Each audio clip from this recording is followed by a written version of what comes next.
This is good stuff. We are bringing you some midweek motivation with a best-selling author and podcast host. Sahara Rose is on a mission to remind people of their highest selves so they can share their gifts with the world.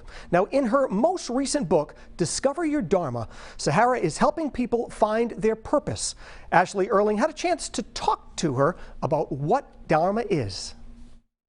Sahara, thank you so much for joining us today on The Road Show. And we're going to be talking about your book, Discovering Your Dharma. So really, what is Dharma? Let's start there.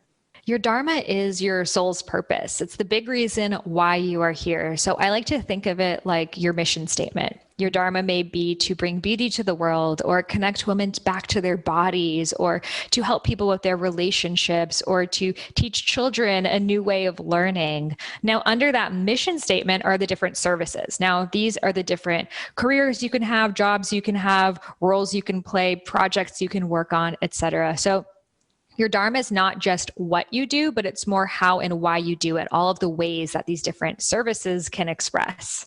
And really kind of tapping into what your Dharma is and finding that is going to help you figure out, what you're really doing with your life, right?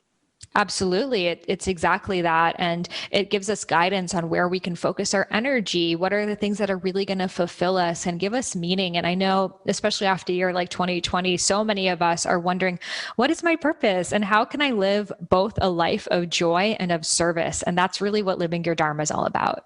Oh, so true about all of that. I love this topic. So let's jump into it and start with the first type, which is your gift. Now tell us what that would be. Yeah. So in my research of interviewing thousands of people on their Dharma, I realized there isn't just one path of getting there. Sometimes we think like, oh, I'm just going to quit my job and come up with this business idea. And like, that must be what living your Dharma is. And it's really so much deeper than that. So the first type is, your gift. So you may know that you have a beautiful way of holding space for people, or throwing events, or a beautiful voice, or a gift to connect to people. Now, this doesn't mean you're necessarily doing it, but you do know that it's a gift that you have that you now get to work on and further express. Like Adele was born with a powerful voice, but it's with hours of voice training and courage and putting herself out there that she was able to create the career that she has today. Now, and that's a pretty obvious one. If you have a special gift that is clear. There's another type though that says you have a breakdown and you share it. So that's a very different type of Dharma.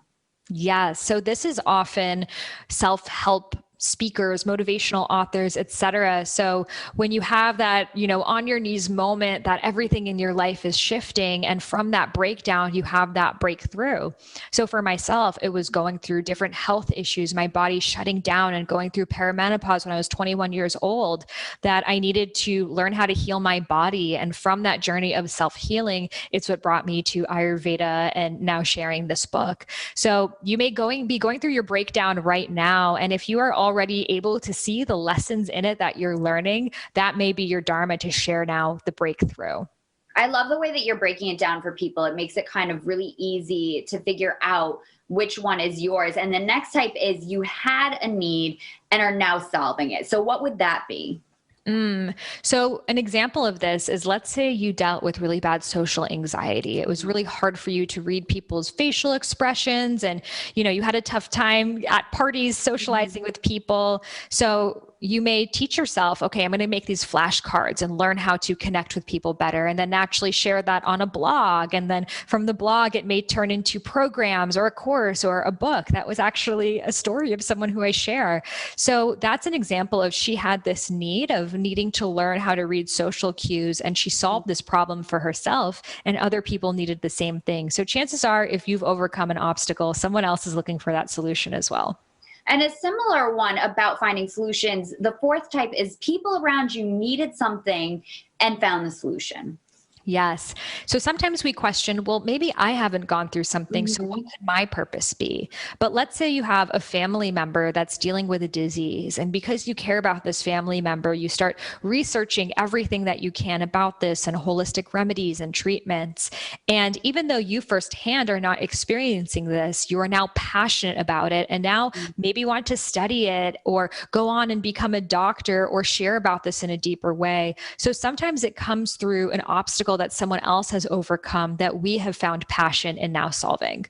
And finding your dharma and tapping into that not only is good for yourself, clearly, but it has a ripple effect for the whole world around you. Absolutely. I like to think of it as this domino effect. When we see someone in our lives living their dharma, they smile differently, they radiate differently.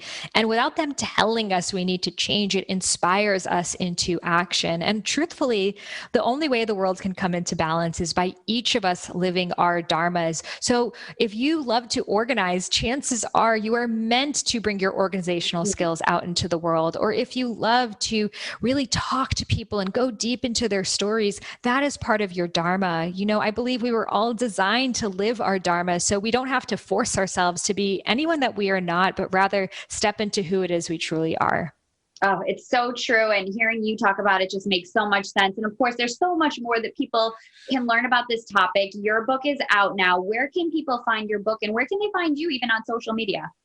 Absolutely. So the book is called Discover Your Dharma. If you head over to my website, iamsahararose.com, you'll find the book there. I have plenty of other resources as well as on social media. I am Sahar Rose.